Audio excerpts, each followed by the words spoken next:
Okay, I'm calling this video the 1 month experiment because it's an experiment and it takes about a month. And obviously when I'm describing this to you, I'm describing what I did.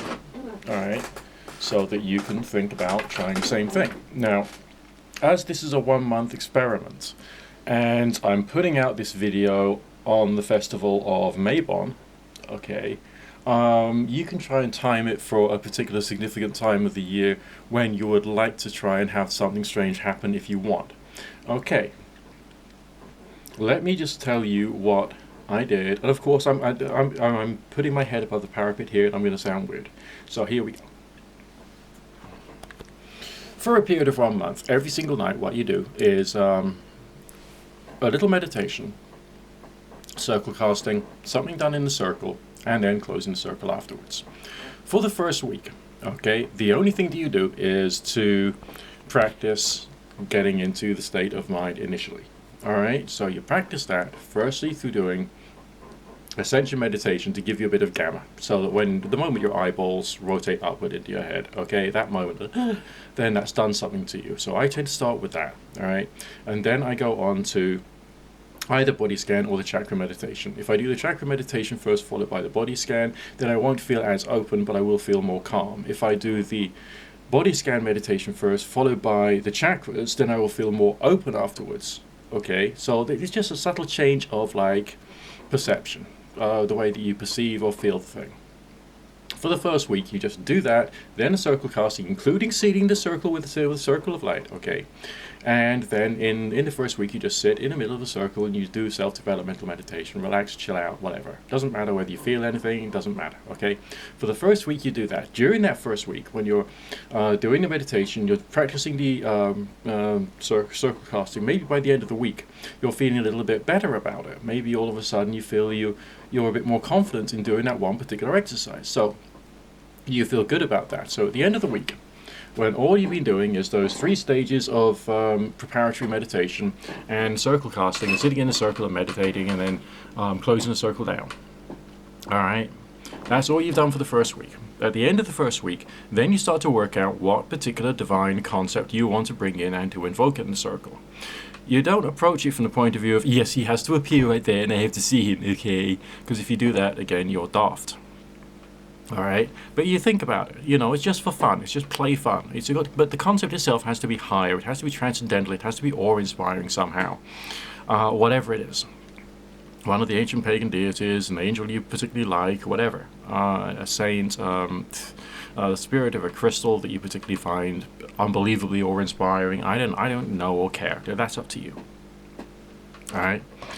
And you start to change what you do. So you do your preparatory meditation, you do your circle casting, then everything you do in the circle is about that thing. Maybe you want to chant its name in a meditative prayerful state because you know full well that the state of gnosis is the state of prayer. So therefore the whole thing is done in a meditative prayerful ascended state. Okay?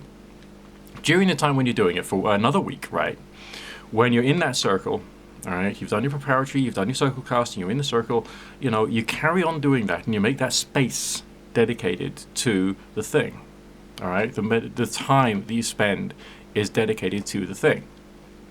And then you close the circle. And you do that for a week. Okay?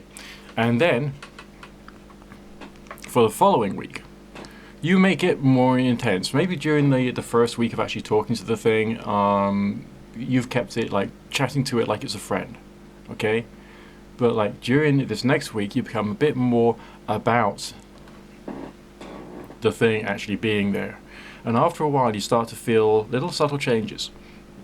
When you're casting the circle and you seal it with your finger, right? When you seal it with a circle of light, you'll feel the interference of everything in the outer world suddenly being turned down, as if like there is less psychic interference from all of the rest of the world. Alright? You're not feeling it. So that shows me that energy fields are not as affected by other sources of energy when you have done the circle casting. There is some truth in that. But the truth is, of course, you know, what is the truth there? No, I didn't like align my earth with the north, okay? I've got it orientated from my room. I've got a picture of a fire on one wall, so that becomes my south. I've got the bathroom the other side, so that's my west, okay? And that works. So everything else makes sense based upon how I live. And that's good enough, seriously. Okay. So you've done your first week, you've done your second week, now you're in your third week, you're building it up, you're trying to make the invocation, as it were, more intense, more real. Maybe you're buying little figurines of this particular character, maybe you're reading the stories of this particular character, maybe you're doing something else which overlaps with religion but is about opening up and trying to contact this particular entity. Alright? And then maybe at the end of 2 weeks of doing this, you felt something different, like within the defined boundaries of the circle there's a slight change or texture of the texture to the air, to the feeling, which shows that maybe something interesting is happening but you're not quite sure what. And then at the end of, let's say, a week or two, alright, you ask it to bless you and see what happens. I managed to obtain, in my example, something which I've only ever felt before under really strange circumstances. The strange circumstance was when I was in my late teens, early 20s, and I went to a Toronto Blessing church, and I received the Toronto Blessing. And I fell down, and I shook, and it felt like my body was full of something light. And that's the same thing that happened to me when I did it this way with an ancient pagan deity from a particular part of the world, and it was a pretty amazing experience. My heart chakra burned and blazed. My entire body and aura felt full of love. It was truly astounding, and I laughed.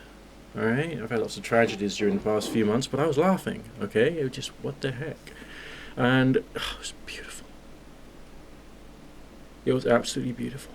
Anyway, I thought I'd leave you with that today, and you think for yourself, because I don't want to do the thinking for you, and no, I shouldn't be doing the thinking for you either. What these things mean, I don't know. Maybe it's just down to belief now, because all we got is questions.